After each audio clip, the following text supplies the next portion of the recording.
dad left at a really young age. I grew up with a single mom. I didn't grow up with the dad, giving me that love or validation. And so I sought it later in life through accolades. I was also the firstborn. So imagine a perfectionist, firstborn daughter, who also was the first to graduate in her family with a degree. I felt all of that pressure. So I definitely struggled with this perfectionist mentality of like, I have to do things perfectly. I have to look perfectly. I have to prove myself to someone. I have to prove my worth. I have to be good enough so that people like me. What happens when you're not perfect? What happens when you gain weight and you no longer lean on your body or the way you look for that validation? And that's when I realized your happiness and your self-worth cannot be tied up on how you look physically, that you are worth more than that.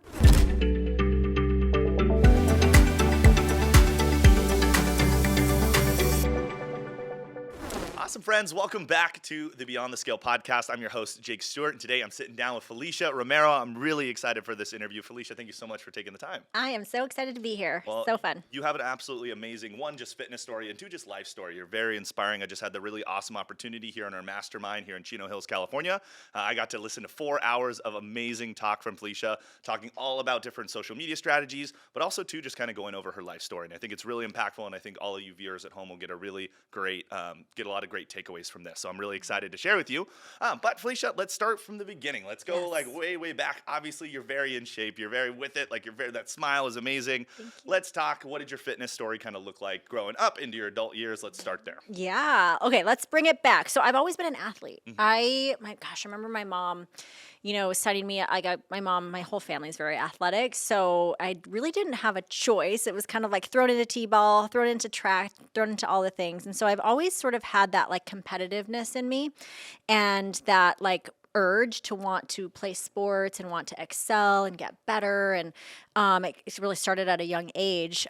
So much so that I remember my mom signing me up for my very first strength and conditioning coach when I was 14. She kind of, I grew up with a single mom. So she kind of wanted me to have all of the advantages that she didn't have. And so I remember her signing me up for a coach. Just to improve like speed and strength and all the things. And I knew that my mom's like, Felicia, you have to go to college because you're going to be the first in your family to go to college. But we can't afford it. So you're either going to have to like get it paid for academically or through athletically. And, I had good grades, but I did, pave the way athletically to get my schooling paid for. So that was, sort of for me, kind of being told that at 14, I knew was kind of the next step is what I had to do. And from there, it sort of paved the way to a lot of different opportunities, from competing on a pro Olympia stage to reality TV to cover model to all of those things. But along the way, and because I have all these different facets of my story that I can absolutely share with the listener right now. But, for me, fitness and wellness has sort of always been that foundation for me. And it didn't really get competitive as far as like the fitness side of it until my 20s. But I've always loved fitness, and it's always been that foundation for me growing up and into adulthood. Gotcha. Well, no, that's a really awesome story. And, I know there's a lot of listeners probably at home that probably also grew up being athletes. And time again, and especially at Fit Body Bootcamp, I've been a coach for almost 10 years. I hear it so often hey, I remember what I used to look like or how I used to feel when I used to play softball or when I used to play soccer, or I was a track athlete in high school or college or whatever it is.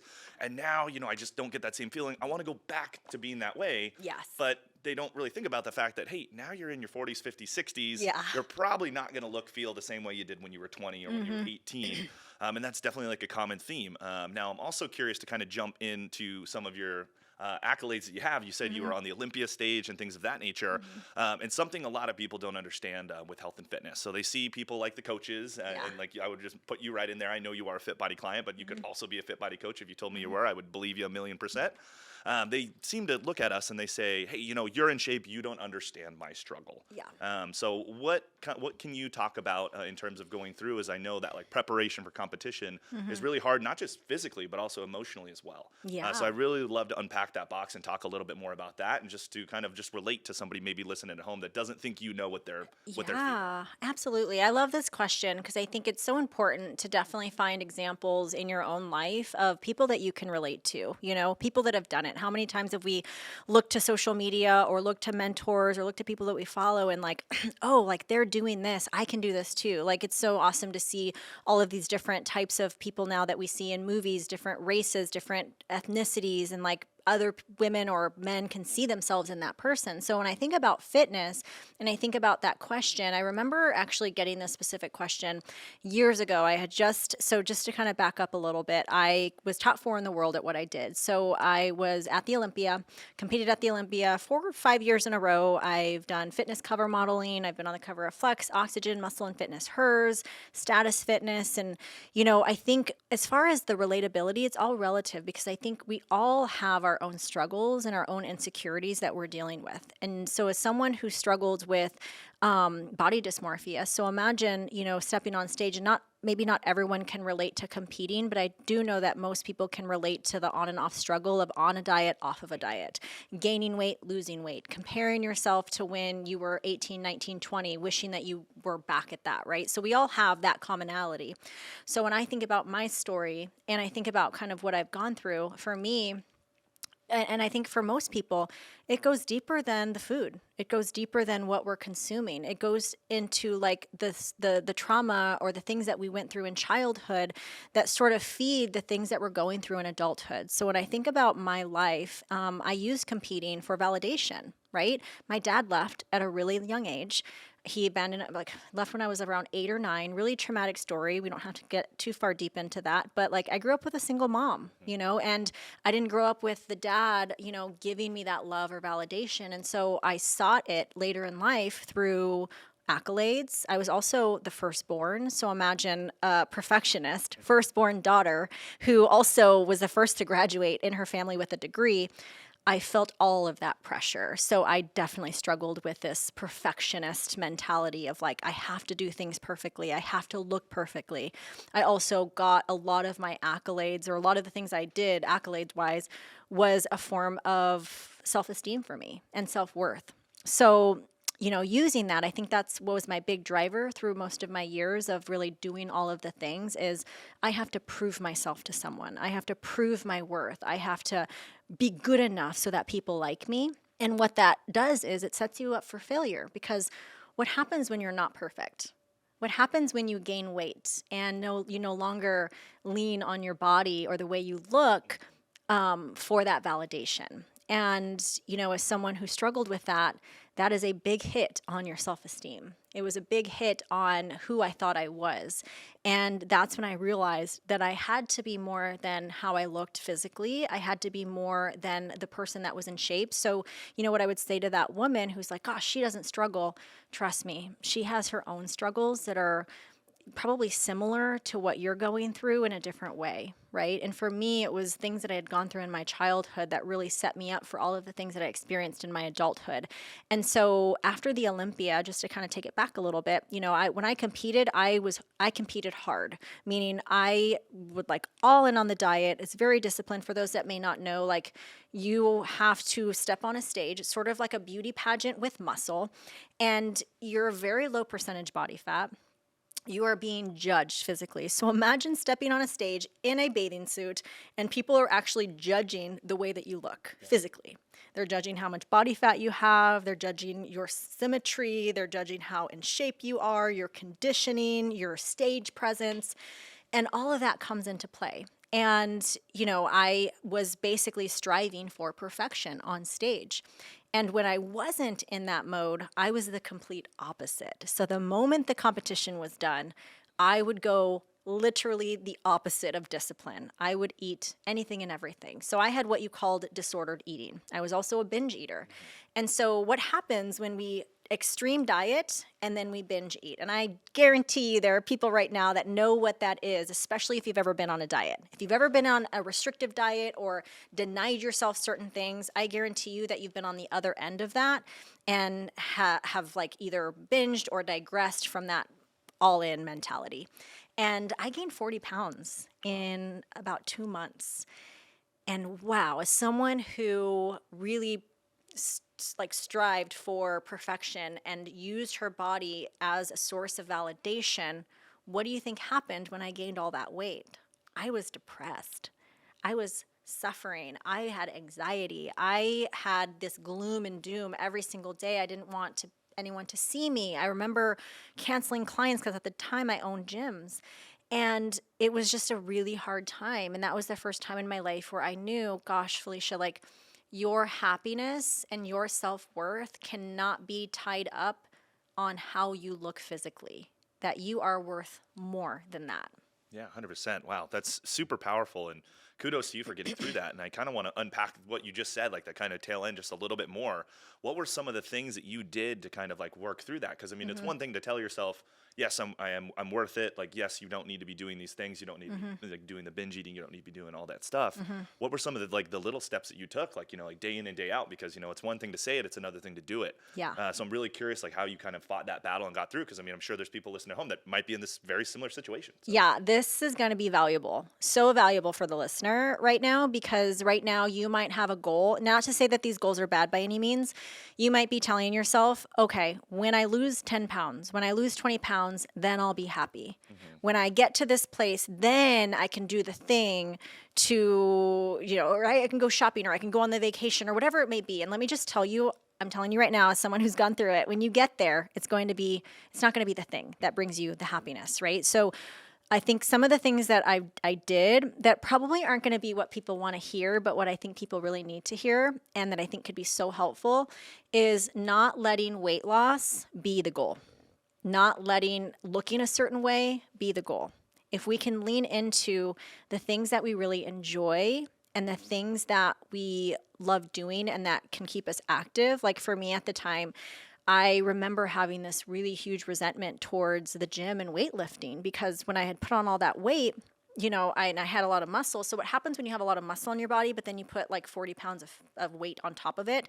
I just looked, and not to like stereotype, but I looked kind of like, like an out of shape gymnast, for instance. Like I was really like round. I had these really round, and I felt so uncomfortable in my body. And, I remember, I kept trying to do the thing I was doing before. Okay, Felicia, I got to lose the weight. So I'd go on extreme diets trying to lose the weight. I just need to lose this weight and then I'll be okay. And I kept failing. And what I realized is tip number one is not letting weight loss be the goal. If you focus on movement, doing things that you love, doing things that you enjoy and making it part of your life, the weight loss will be the byproduct of that, not the main source, right? Number two, again, a thing that I don't think most people want to hear, but I think need to hear that I needed to do at the time is I needed to change my environment. So I needed to basically, and this doesn't say like drop all of your friends or your enablers, but I was around a lot of people who were competitors that all they talked about were what they were eating, what they were training, what their body fat was, what they didn't like about their body. So guess what happens when you're around people that's all they talk about, but that's also a big trigger for you. Probably all that you are going to end up talking about, or you're just going to be super disappointed and depressed because they're always talking about it. Always talking about it. And I'm like, ooh, I need to change my environment. So I did just that. I had to change. I actually had to stop. I had to literally, and I call this like a detox in all facets, not just like an actual like physical detox in food, but like a detox from certain friends, a detox from people I follow on social media. I had to start following social media accounts that only focused on body image. I had to detox, certain people in my environment and what I was seeing and reading and thinking, because in order for me to heal from body dysmorphia and that disordered eating and all of the things that I was putting myself through, I had to have different conversations. I had to change the people that I hung around with and the things that I did in order to get out of that. Think of anybody who's struggling with addiction. It's going to be really hard to be around people that are doing drugs or drinking alcohol when you're in recovery, especially the first few years, right? So I had to really change my environment. My third tip is I did have to seek a counselor to help me look at food a different way. So at that time, and this is where I found out, that it wasn't the food. And I'm here to tell you, those that are struggling right now with their body, it's deeper than the food. For me, it was, again, back to validation. I use my body as my source of comfort and validation from others. And I use my accolades to feed that, my ego and my pride. So I needed to understand that. And when I realized that, like, oh, it was like a light bulb. Like, oh, I no longer need to do that because I get my happiness from me. I don't need any external outside validation or sources to feed me my happiness. So no matter what happens to my body, I'm happy no matter what. And I had to learn that on my own. And then my last tip I would say is to stop dieting, like first and foremost. Now I'm all for eating. I'm a healthy person. Like I'm actually back to my pre-competition weight. I feel better than I've ever felt. I think I just did a little body composition scan because I love to do that. I don't have any triggers anymore. I can like step on a scale and I'm not freaking out. And I am like, I think like, I got to my body fat that feels good, that I don't feel like I have to diet for. It's because I'm active and I don't have bad relationships with food. So I make good choices because I now focus on how I feel versus how I look. And, the byproduct of that is, and yes, we all, again, I don't want to say like if you have vanity, if you want to look a certain way, there's nothing wrong with that. Like I want to look good. I'm 42. Like I want to look good. But there is a difference between like fueling for your body and health and your productivity or fueling because you're afraid of gaining weight.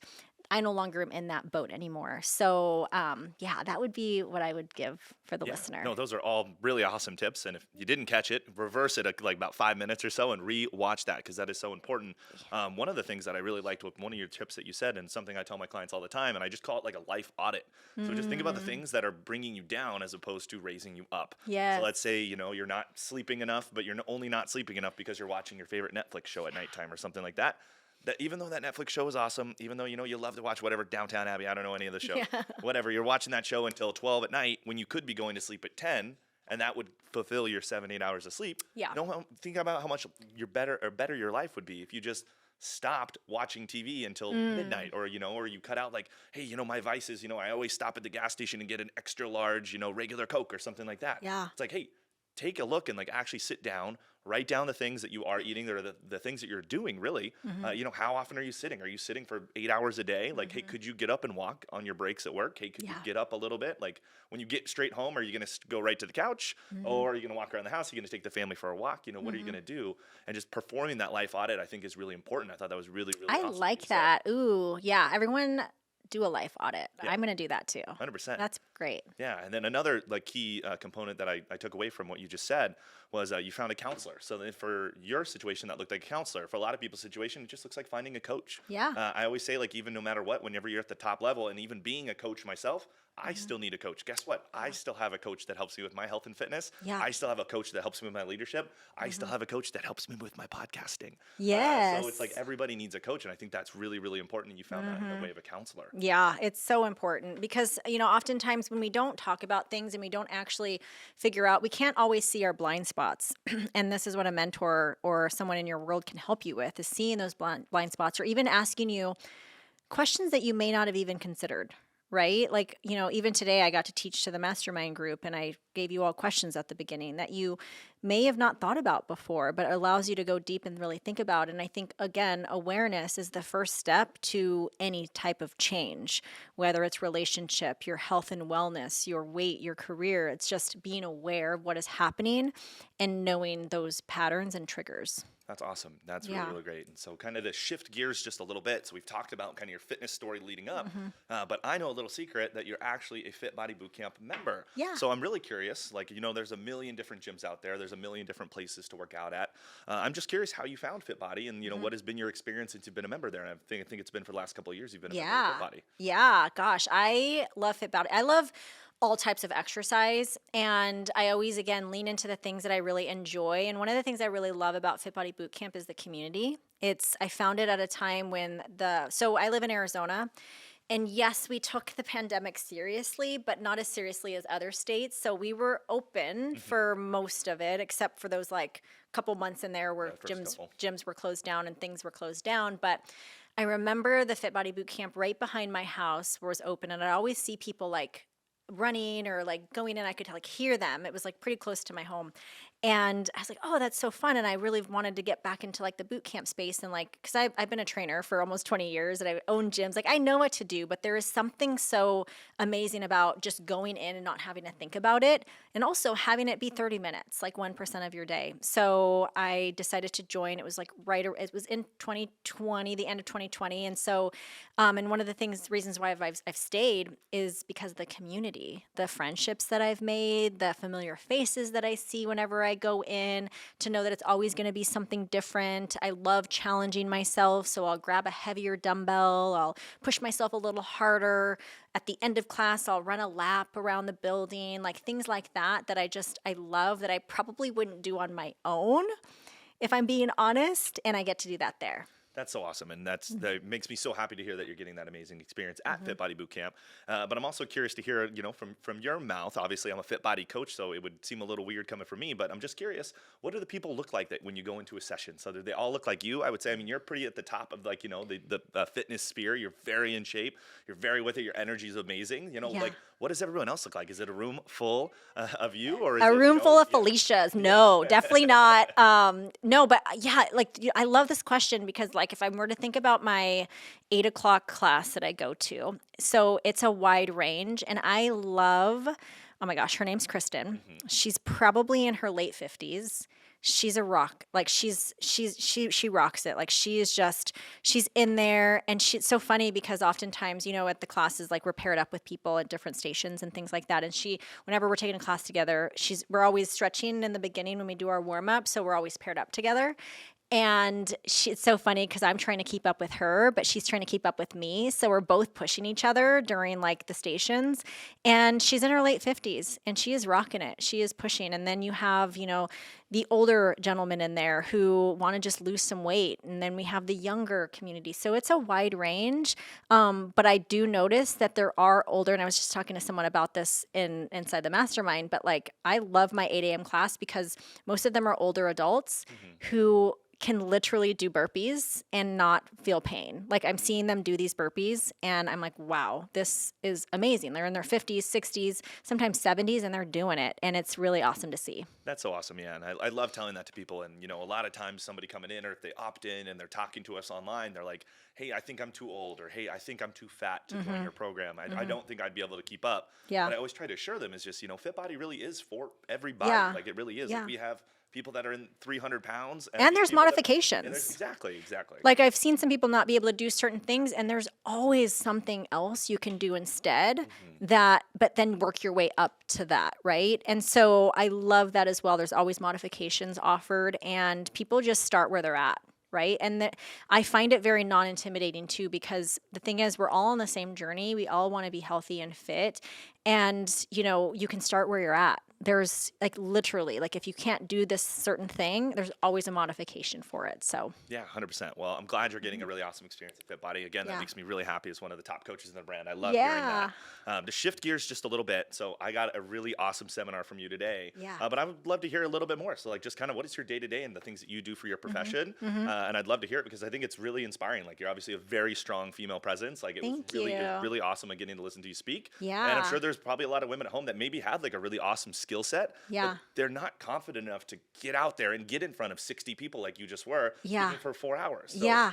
What are some of the things that you do like in a day-to-day, and then, talk about kind of building that confidence over time? Yeah. Oh, I love that question. I do a lot of different things. I love that I'm a multi-passionate person, but I would say like my day-to-day is really front-facing in my business. So I do a lot of things in the corporate wellness space. So ever since having my gyms, I sold my last gym in 2018, but I kept my corporate wellness side of it. So I would say that's a main part of my business. So working with big companies, I've worked with like a GoDaddy, I've worked with American Express and PayPal, big companies like that, where I come in and I basically create protocol for their people. They're on the corporate wellness side of it. So those that want to stay fit and those that want to have access to a trainer and things like that. I also consult a ton. So I consult for big healthcare companies, and I love creating protocol. So I create programs and workout programs for people of all different ages and sizes for those different companies. And then I love love coaching women. So one of the things I do, and when I say coach, I'm no longer necessarily fitness coaching anymore, but I do have a lot of fitness and wellness coaches as clients. And I teach women how to step into their power, how to create wealth, how to gain confidence, like what you just mentioned before, how to get TV opportunities, how to get speaking opportunities, how to build their brand online, how to build not just not just make money, but to create true wealth in all different facets, whether it be real estate, whether it be investing, whether it be their programs that they're selling online, passive income, residual income. And that's really been a lot of fun to just really help people, especially women, see their own power and to step into that and to mindset's a really big, powerful tool for me. I love speaking about mindset. I spoke a lot about it today at the seminar and, really being able to leave the limiting beliefs behind, to step into their power, to step into showing up in a really big way and to use social media to do it. That's really awesome. That is very impactful. And like I said, I learned so much from you today, and I think it was really awesome. Thank you. As we kind of bring it down into a close, I'd be curious to get some advice from you. Yeah. And I think probably the best realm this advice is going to be under confidence. So what are some steps or some just advice that you would give to maybe somebody home, maybe she's in her 20s, 30s, 40s, 50s, like could be any age. She's not feeling confident. Maybe, like I said, she has like a passion or something that she really enjoys doing, but hasn't done anything with it yet. Maybe she's still just working her 9 to 5 and she's always really enjoyed, doing being a florist or maybe really doing something, but she's like scared to take that leap of faith and she hasn't done it yet. So what's some advice that you would give that person? Ooh, okay. So the advice I wouldn't give, I don't know if you've ever heard like burn the boats. Have you heard that quote? I think it's good for some people, but for most people, I know for me, I like to have a little bit of that safety and security. So I'm never one to say like, quit your 9 to 5 tomorrow, burn the boats and start your business, So I kind of like to approach this from like the pre-launch standpoint. So like when you open a gym, you'd really rather pre-launch for months prior to that gym opening, right? So you're like going out in the streets, you're setting up your booth at different places, you're getting people excited, you're using your social media, your email list, maybe you're running ads. You're really building the hype to the launch of the gym, to when it opens, right? Because you want a couple hundred members before you even open, right? So when I think of like stepping into what you really want to do, and maybe you've been having that nudge to step into your passion, step into your purpose, whatever that may be. Because I'm a big believer too that fear is really loud, but faith is that small little whisper you hear. The fear is probably saying, nope, it's not the right time. You can't do this. There's too many people in the industry. Oh, you're not good enough, or you're not an expert yet. That's the fear talking. The faith is like that tiny little whisper that you keep feeling, that nudge. You're like, ooh, this sounds really exciting. Oh, I want to open up a Fit Body Bootcamp. Oh my gosh, I want to be a franchise partner. But maybe you're in a 9 to 5, but you keep seeing it and it keeps coming up for you. I know that feeling all too well.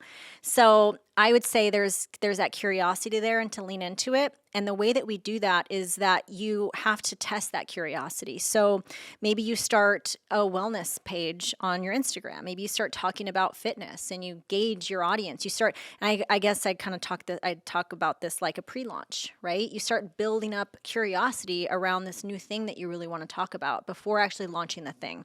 Because I'm a big believer in building community over everything. Because community is the thing that's going to actually help you excel. Imagine building an email list and a community on your Instagram, but deep in your heart you want to write a book, right? So you're like, oh, I have a book in me somewhere. I don't know what that looks like yet. But what if you start building your community now? A year from now, that community is built to thousands and thousands of people, and you launch your book. Now you have thousands of people that are interested in your book, right? Because you built that community. So I would say get curious with that first. Get curious with the nudge. Start asking yourself questions. And then back to environment. Start surrounding yourself around people that are doing it, that have, and look for evidence, look for proof of people that are successful in what you want to do. Right? So like for you, before you started your gyms, like what caused you to want to do that? Like what was the nudge? Yeah, so actually, oddly enough, the nudge for me was actually the CEO, Mr. Bryce Henson. I actually used to work in a frozen yogurt shop. Oh my gosh, yeah. Yeah, oddly enough, and that's where he found me. And he said, like, hey, have you ever been interested in being a fitness coach? And I thought back and I said, well, I've always loved being the team leader. I was always the team captain on the baseball team and the football team. And those days were behind me. I was like, you know what? If I get to get in front of people and I get to lead a fitness session, like, that sounds great. Like, why wouldn't I want to do that? And so that's what kind of started me on the trajectory, was just one person just asking the question, have you ever Yes. thought about doing this? And the answer was no, but that passion for leadership was always there. I love that. I don't believe in coincidences.